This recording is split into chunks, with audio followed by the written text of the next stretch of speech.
Caião, o cara escreve pra gente, ó, acabou de chegar aqui. Eu gostaria de entender uma coisa, Caio, por favor. Parece que a mensagem da cruz, ele tá acompanhando a conversa hoje aqui. Parece que a mensagem da cruz é apenas para as pessoas que se sentem culpadas por alguma coisa. Não. E se a gente encara os erros como algo normal, faz parte do jeito de ser, e não existe culpa em nada na vida, para que serve a cruz nesse caso, então? A cruz vem antes da criação, meu filho. Você não existiria se Deus não tivesse dito em Cristo, haja luz e haja luz.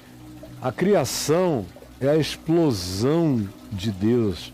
A criação é a explosão do amor de Deus.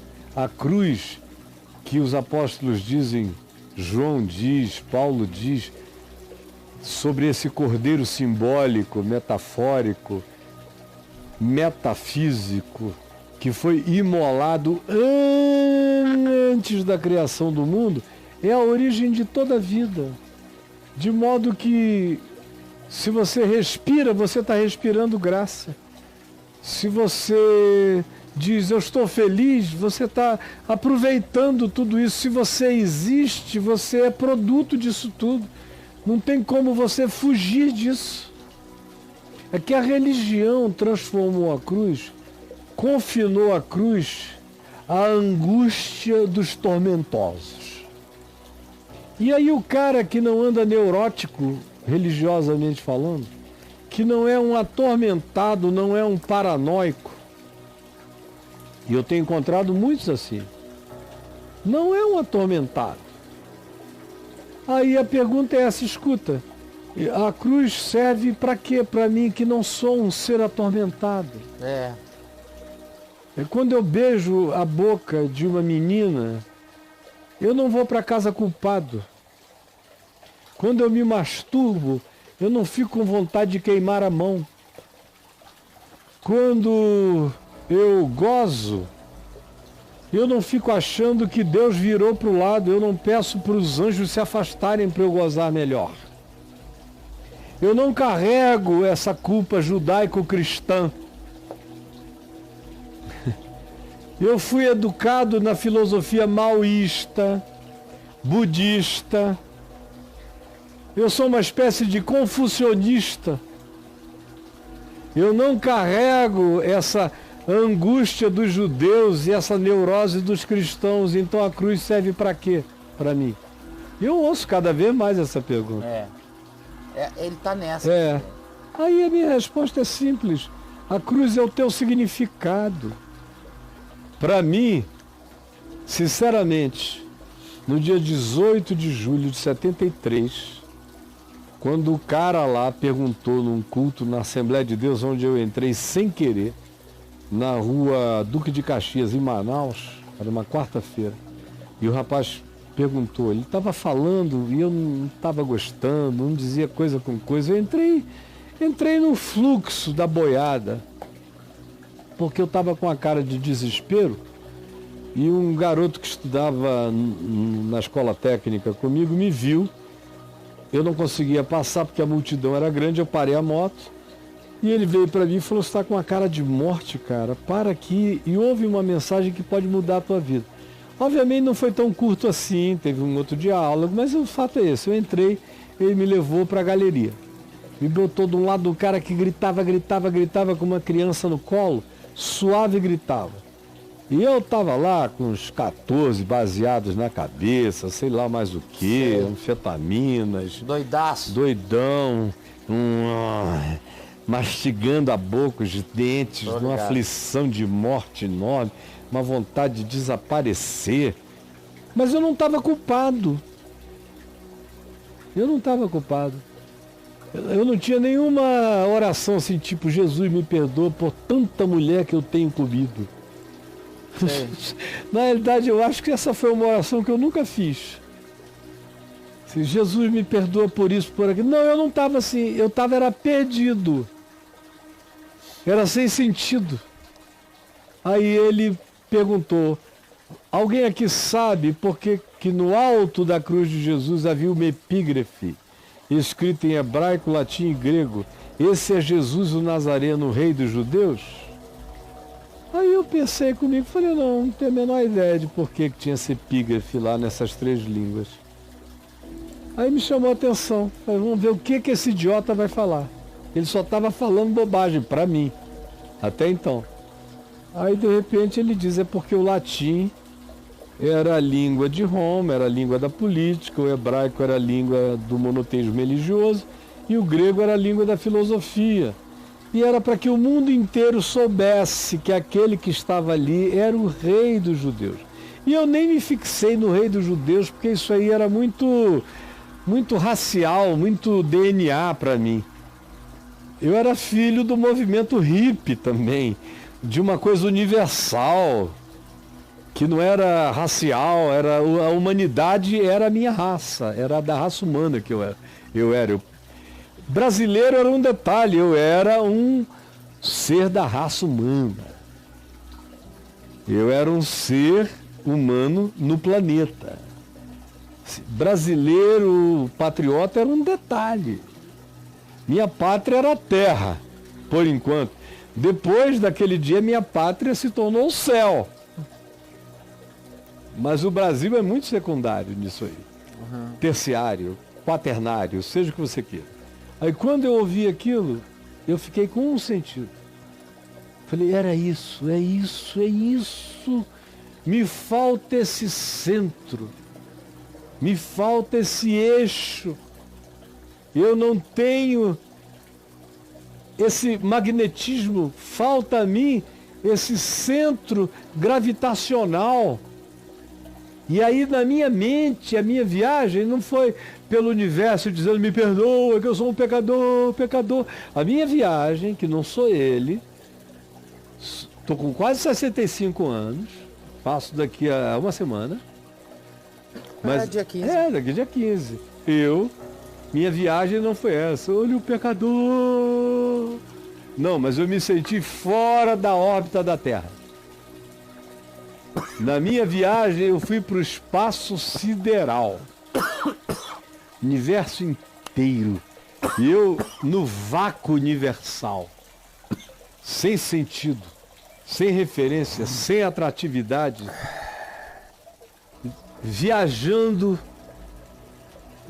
como um meteoro perdido na escuridão da infinitude universal. Esse foi o sentimento que me tomou. Olha. Não foi aquela angústia judaico-cristã, gritando entre as estrelas, ó Deus, eu peguei a fulana, a beltrana, dezenas, me perdoa. Não, eu não tive um pensamento com pinto, com peteca, com sexo, com nada. Foi tudo existencial. Eu sou um ente perdido. Eu vivo na Terra uma vida sem sentido. Eu sou oco de amor. E se na cruz está a manifestação do amor maior, do amor mais sublime, eu quero ser irremediavelmente atraído por essa cruz. Só depois, quando eu cheguei em casa de madrugada, que eu fiz uma oração dizendo, Senhor, minha mãe diz que tu vieste ao mundo buscar e salvar o perdido. Não foi nem o pecador, eu usei o perdido, porque era perdido que eu me sentia, não no sentido moral, no sentido existencial de viver sem sentido. Mamãe me disse que tu vieste buscar e salvar o perdido. Então, se o teu negócio é com gente perdida, eu quero me oferecer. Tô aqui. Porque eu sou o cara ideal para ser achado. Ideal. Você era o cara ideal. Eu era. Dos perdidos, o principal. Era eu. Era eu. Então, tô aqui ideal para ser achado. Se o teu negócio é com gente sem rumo, tô aqui. Sem sentido, é com nós. Sem saber para onde vai, sou eu, me acha e me põe dentro do teu eixo de gravidade, de significado, de atratividade, de meaning, de sentido. É nóis.